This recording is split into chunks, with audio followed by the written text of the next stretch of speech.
Alors le projet, c'est donc de partir de cet endroit qui est pour l'instant en assez mauvais état, parce qu'en fait les cultures ont été arrêtées ici en 2001 pendant les inondations dans la Somme.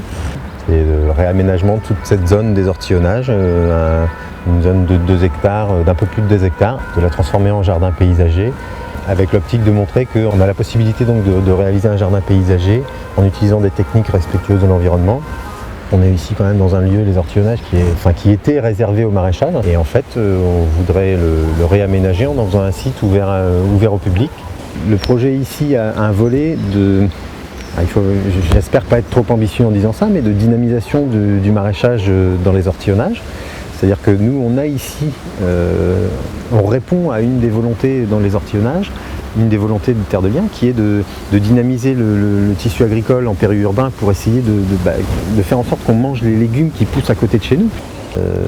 L'idée donc, qui est en train de se structurer aussi, c'est de réaliser ça en montant un atelier chantier d'insertion sur le site. En fait, on peut compter à ce que si nous on réussit à former 15 bons ouvriers du paysage, on pourrait leur trouver un emploi sur la région.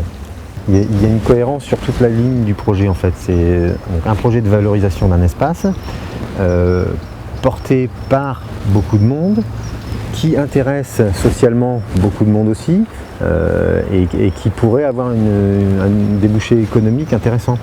Pour l'instant, elle appartient à la mairie d'Amiens, cette terre, et l'idée c'est que la Terre de Liens en devienne propriétaire et que nous soyons locataires. L'idée avait germé de l'acheter avec des investisseurs et avec l'envie qu'il y ait beaucoup de monde sur le projet. Il s'est avéré que les objectifs de Terre de Liens correspondaient bien avec ceux qui me portent aussi.